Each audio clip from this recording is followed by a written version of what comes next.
The Big 12 Experience Houston Cougars 2024 team preview edition of the Sports Gambling Podcast Network is brought to you by Underdog Fantasy. Underdog is giving away $15 million in Best Ball Mania 5. Sign up with the new promo code TCESGPN to claim your first time deposit. Offer up to $250 bonus in cash. UnderdogFantasy.com promo code TCESGPN. And we're also brought to you by Rhythm. Rhythm has the best AI picks and projections with their football models that are almost live. Claim your 7-day free trial today by going over to sportsgamblingpodcast.com/rhythm. That is the sportsgamblingpodcast.com/RITHMM today.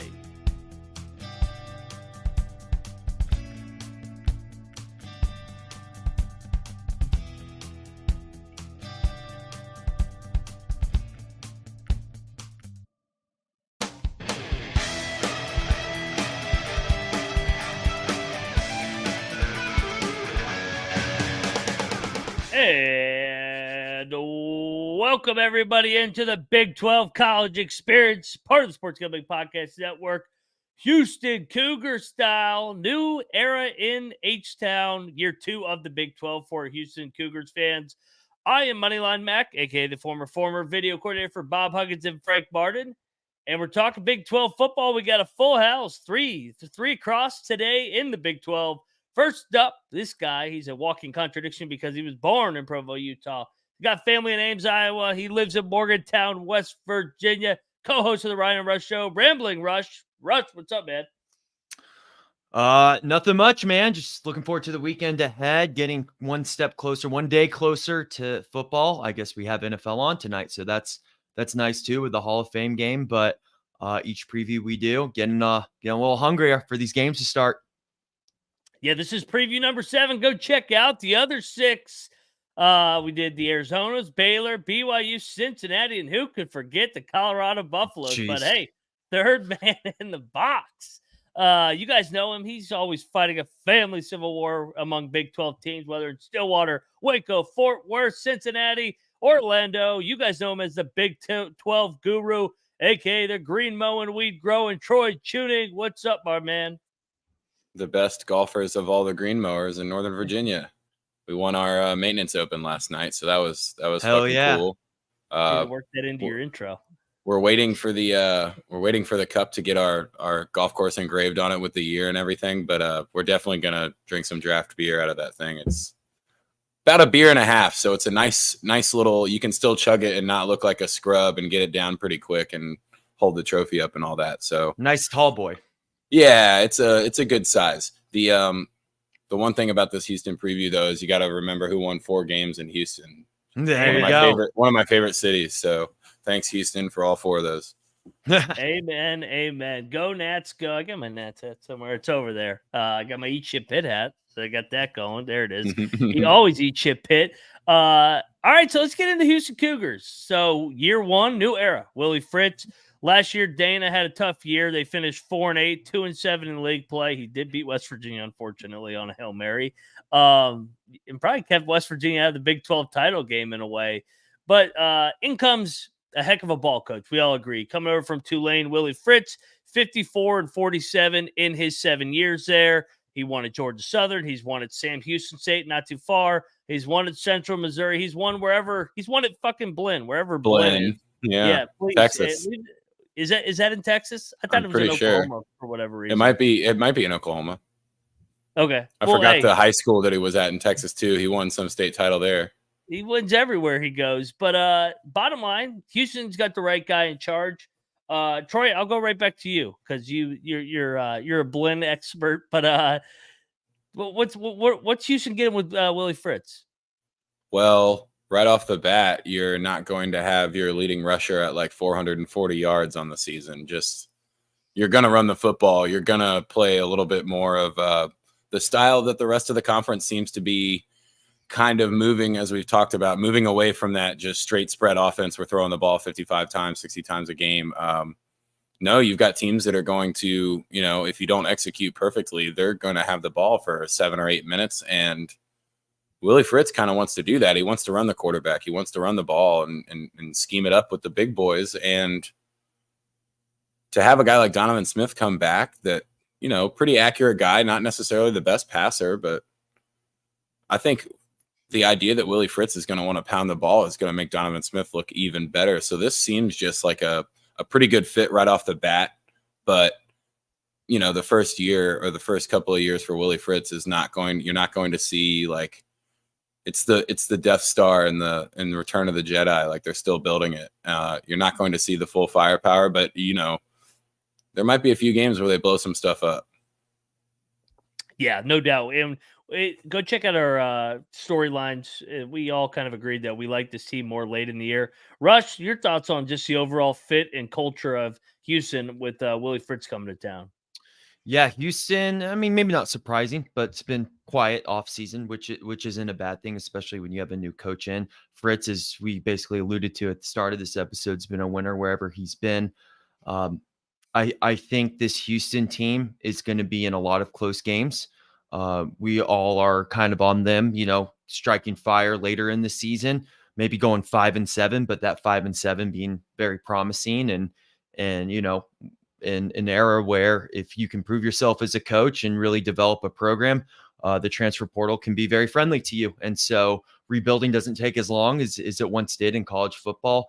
And this is a team that also plays a lot of other teams in sandwich spots and trap games. So not the worst schedule in the world for Houston. Definitely do have some tough opponents there, but I think we expect pretty big things from them. And I think that they will be better than they were last year with Dana's last year there. Yeah, I think we all agree. I'll tell you what else we agree on. The NFL. The NFL's back. Rush already alluded to it. Preseason is tonight. Well, go check out first the NFL team previews. I was on there watching Redskins yesterday. So get on over there with the bonus each team preview with the code word. Submit 32 code words with the phrase lucky winner gets a 500 NFL Circa future bet. Subscribe wherever you get your podcasts in the SGPN app. Okay, so let's talk Houston offense. So this, real quick, not a lot coming back, and that's not a bad thing. They needed to gut that program. Only 6 starters, 4 on the offense, 2 on the defense. That ranked 60th with Phil Steele's experience rank, 74th Bill Conley's production. Troy, what are your thoughts on this offense with Donovan Smith back for about a thousandth year in college football? I mean, on the surface, it seems like, they keep 3 of the running backs in the room, 2 of the wide receivers, and they get that Mekhi Muse guy, the little short burner kid from University of Georgia, to transfer over.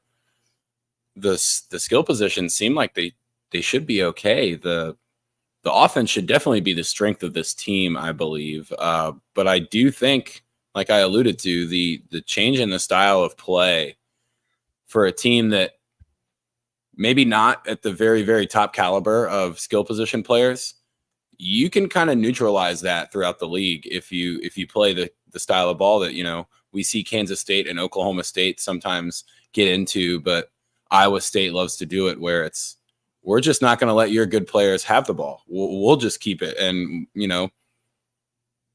we'll get into the defense later, but it's not too terrible. I mean, I know they got to replace an all-pro or an all Big 12 tackle, but I kind of trust Willie Fritz to have the weaker part of what this offensive roster looks like, which is the big guys up front. I kind of trust Willie Fritz to be able to work that a little bit better. Having a weak spot like running back or quarterback would be much more detrimental, but I think he can get the big guys rolling. I kind of see this offense surprising a few people. Rush, how about you? Yeah, I think this is a year Donovan Smith makes kind of that jump that we've all been waiting for him to make. I think if he can really kind of settle in, put a little touch on the ball, not feel like he has to hit a home run every snap, and just makes good decisions. I mean, he's a dual threat quarterback. He's a very capable quarterback. And if he doesn't make mental mistakes and trust the guys around him, and there is some on offense and defense. Offense is a little bit younger, but this is an older team. A lot of redshirt seniors, redshirt juniors on this team. So if they can mesh well together and really use that experience and bring it into this season, I think they'll be all right, man.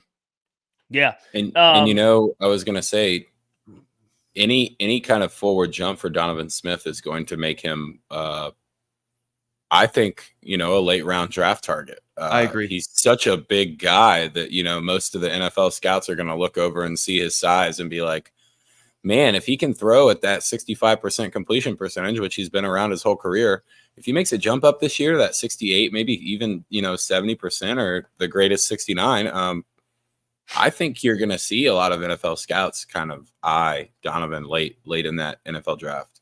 I agree. Who's been in school longer, Donovan Smith or Alan Bowman?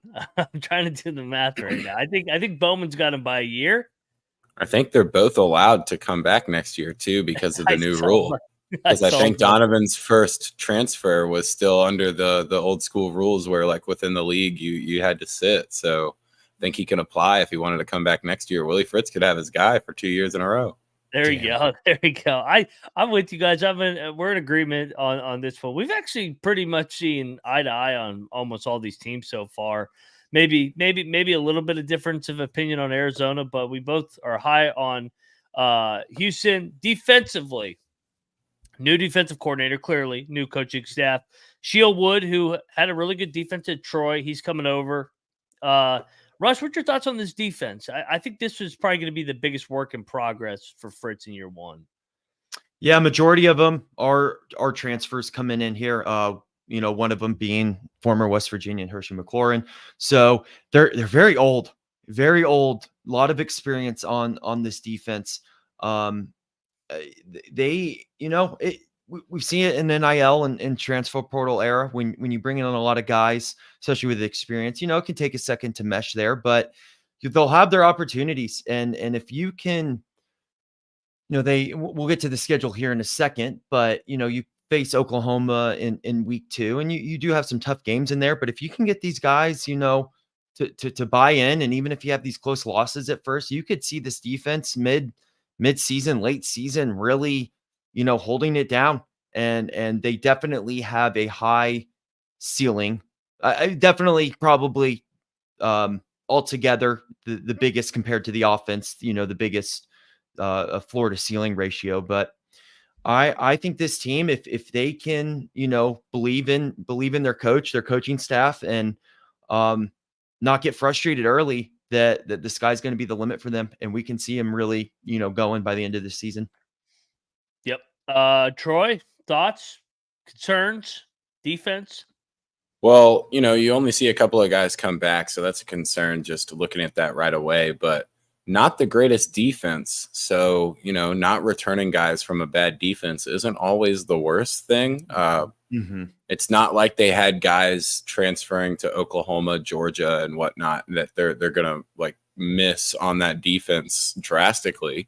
And they probably get their best, Halsey's probably their best defensive player that they get back. And, you can kind of set up that back end a little bit well once you have an experienced D back. But definitely this is where I see the concern, like Rush said, specifically early in the season to see how these guys mesh, all transferring in. They raided Tulsa. They have a lot of Tulsa transfers. They do. They have a lot of guys from the American where Fritz coached. Yeah, which is kind of funny that it's not too many. Only like 3 Tulane guys came with him. So maybe he had a pretty good idea. I mean, I would assume that a coach that's been around like that has a pretty good eye for talent and can transfer a bunch of guys in the way he did, kind of, with something in mind already of how he's going to use them instead of just grabbing the guys that he thinks that are athletic and trying to make something work. Which is, I kind of trust the defense with a guy like Willie Fritz that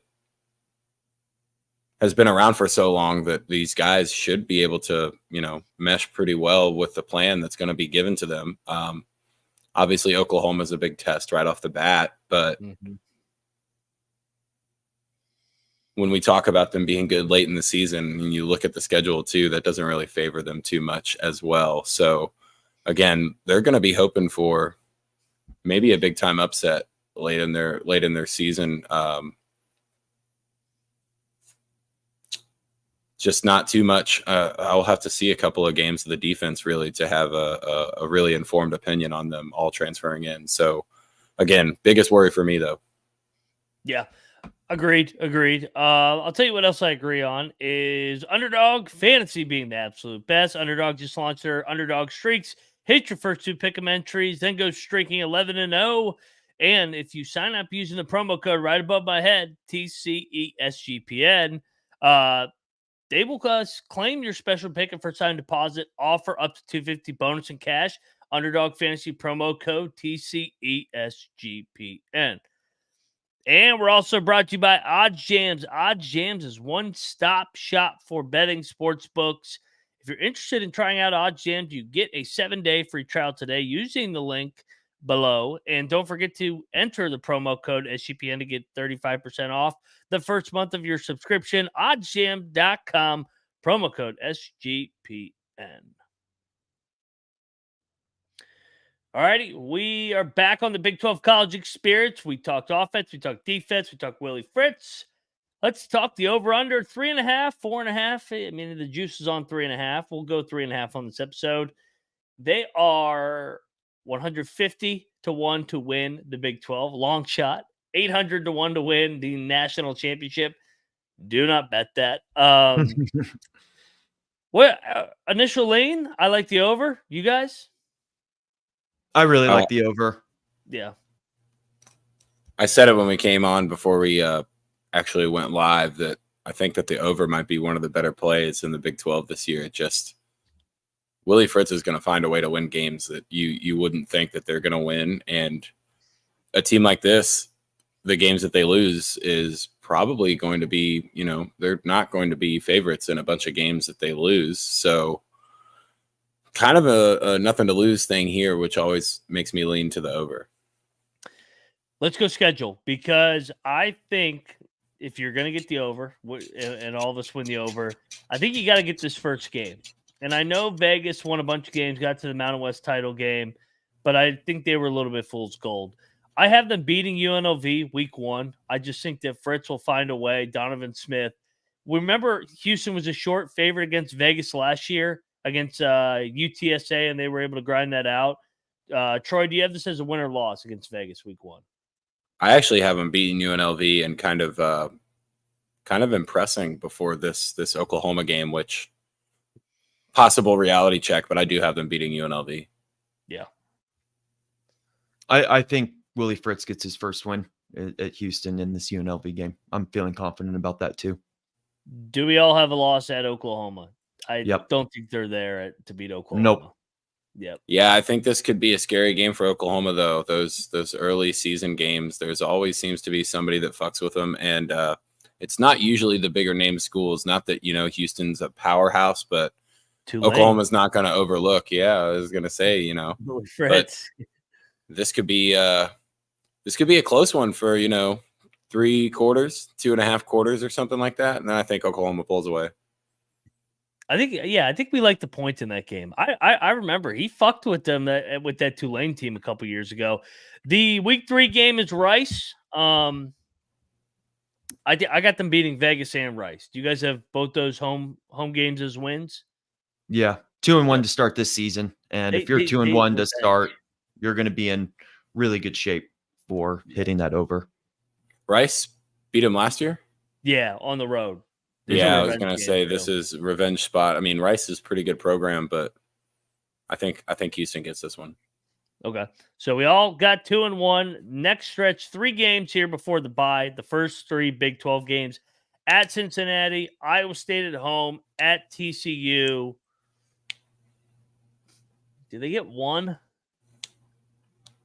Yeah, they'll get one of these. I think if there were 2 out of 3, like if those Cincinnati TCU games, let's say it was the opposite, were at Houston and Iowa State was on the road, I think you could get 2 out of 3 here, but you're not going to beat Iowa State. I think it's a toss-up between Cincinnati and TCU.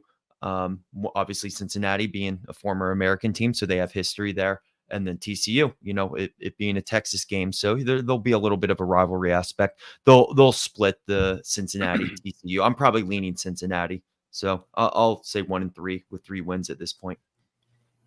Yeah, I think this early in the season, Cincinnati might be able to run the ball against still kind of a Mod Podge defense. I think they get the TCU game on the road. Yeah. They could also get Iowa State. Yeah, because they're playing them at home. State, But yeah, they're playing them at home. So I'm with you guys. They'll get one of those games. So we all got them at 3 wins at the bye, October the 12th. Then the schedule gets really hard at Kansas. And dude, if I were them, I would want Utah and K-State on the road. Just get those losses out of the way, because I don't think they're going to beat them at Houston either. So I have 0-3 in this stretch. I can't see them beating any of those 3 teams unless Jalen Daniels is hurt. yeah, I was gonna say Kansas is their best shot. Also, just right after a bye, maybe they, come out with a little fool's gold look and execute pretty well right after a bye. But I don't think they're getting Utah or Kansas State. I wouldn't give them a great shot against Kansas as of right now, but I think that one, maybe there's a 25% chance that they can win that game. But 0-3 for prediction purposes. Quick heads up is I'm probably leaning towards you guys with 0-3. I know I think Utah after that game has a bye, then BYU. So not a true look ahead spot. I feel like it's a sandwich spot for Kansas State as well. I'm pulling that up too. So they got Kansas at home the week before, but then they have a bye on the other side. Okay, so yeah, it's maybe not the true sandwich or trap games, but you do have some other high important games around that. I'll lean towards 0-3 going into their bye, but I think these could also be pretty competitive games where it takes the fourth quarter for these other teams to solidify it. Yeah. Yeah, I think those are arguably the 3 best teams in the league, or 3 out of the top 4 or 5 teams in the league. For sure. I was going to say, I think you're going to get that feeling from this team a lot this year that they don't quite close against some of the better opponents, but they're in the game for, 3.5 quarters, 3 quarters. Man, if we would have made 1 or 2 more plays, we would have been right there at the end. So they get Kansas the week before Kansas State. They get Kansas. Who does Kansas have? Kansas has they're coming off a bye, but they have K-State on deck. So yeah, right afterwards. Maybe they could catch Kansas sleeping out of the bye. That could be one. I mean, that game's at Arrowhead. All those games are at Arrowhead this year. Yeah. For when we talk about Kansas. But this is where we're going to see the strides of the year 1 coach get better. The second bye, I think they're finishing 2-1 down the stretch. At Arizona, Baylor, at BYU. I think they go 2-1 here. I think they go 5-7. I don't think I was. Go ahead, Rush. Oh no, I agree. I actually think this of the 3 games, I actually wouldn't be surprised if they get Arizona here. Yeah, and then I think they split the Baylor or BYU game, whichever one of those 2 teams is looking the worst. Baylor and BYU both coaches might be done after the end of the season, and Baylor might be. Houston might be the one to put the nail in the coffin for both coaches. That'd actually be a funny storyline. Play close against Arizona, then get Aranda fired, then get Sataki fired. So there's a storyline for you. Russ, you stole it right from me. It just hit me when I turned it over to you. I go, wait, they're playing the 2 hottest seats the last 2 games of the year. Like this. A, Aranda and Sadaki might not even be there. B, their teams may have just quit and they're going to get rid of them after the year. I kind of like the way this schedule finishes, Troy. Yeah, it stinks that it's 2 road spots. Like you said earlier, if they could have gotten Utah on the road and maybe played both Baylor and BYU at home, or maybe gotten Arizona at home, I would lean more towards that. Baylor's at home. Yeah, they play Baylor at home, but if they would have gotten, Arizona as well or BYU as well, they would have. I think I would have favored them to win both the Baylor and whatever other team was at home. I think there's a danger here of them going 1-2, though. I think the Baylor game is going to be a pretty close battle. I think when we did the Baylor preview, I gave Baylor the win here too. I know I gave it to Arizona. So if I give them BYU, I only have them at 4 wins. That's the over. If you shop around, I mean, that's the over. Yeah. 4-8. So what did you say? It was juiced to -140. Like -135, -140. 135. So 4-8 most likely. Let's talk if there's a path to a bowl game or if there's a path to not a good year at all on the other side. Because first we got to talk about rhythm. If you're not using the Rhythm AI picks and props with Rhythm, damn it, you're missing out. They just predicted a bunch of winners for the $3 million Open, and their football models are about to drop bigger, better than ever. You can customize your own betting models using the Rhythm tools. Claim your 7-day free trial today by going over to sportsgamblingpodcast.com/rhythm. That is the sportsgamblingpodcast.com/RITHMM today. And it's August 1st, so you got to get over there to Circa Survivor and Circa Millions. Circa's back, bigger, better than ever. 16 million guaranteed in prizes. Ryan and Sean will be out there August the 22nd through 24th, 3 weeks from today, at the greatest sportsbook in America. And use the promo code if you want to get out there and meet the guys. SGP15 to save 15% off your hotel room for sign-up weekend today. Sign up in person at Circa Sports between now and September 7th, the start of the National Football League, and use the proxy to play from anywhere. We even have a deal with the proxy. Go over to proxyfootballcontest.com to save $50 off. Promo code SGP. Let's talk floor ceiling. We're all on the over. Where's their schedule at? I think the ceiling is 6-6. I think the ceiling would be a bowl game. UNLV, Rice, one of those Cincinnati, Iowa State, TCU games. Maybe they steal one in the middle from Utah, K-State, or Kansas, and then 2 out of 3 down the stretch. That's how I get them to 6 wins. Rush, what's your ceiling? I would go 6 wins as well. UNLV, Rice, Cincinnati start off 3-1. And then obviously we talked Baylor, BYU. I actually really like that storyline a lot. Fritz ending Aranda and Sataki's coaching in the Big 12, the first year head coach doing that. And then kind of like you said, one of those probably would lean more towards TCU, but just catching one of those teams in a bad spot. But yeah, I actually don't think 6 wins is crazy. You're definitely going to have to beat 1 or 2 teams that are better than you, but it is football. Mm-hmm. It's a very capable thing of happening. I think the ceiling is they go through that Cincinnati, Iowa State, TCU stretch and win all 3 of them. Ooh, and then they get 2 more later in the year and they could get to 7 wins. Again, don't know how likely that is, but I don't think that, UNLV and Rice are super debatable. I don't think it's out of the picture for them to go Cincy, Iowa State, TCU and win those 3 games before the bye. That would be really scary for Kansas coming out of that bye. But yeah, I think 6 is likely the top, but I think there's a path to 7 if they were to get Baylor and BYU at the end of the year after doing that. I like it. I'm all in. I'm all in on Houston and this potential juggernaut that Willie Fritz could build. Floor. This is where we're getting negative. I think 1-11 could actually be the floor. If they don't beat a veteran Vegas team, maybe they only beat Rice. And quite frankly, Rice is not an automatic game with it being in town. And then they're just outmatched from a physicality standpoint in the trenches in year 1. That's my floor. Rush, what's your floor? I'll go 2 wins, but I'm with you. It just horrible non-con.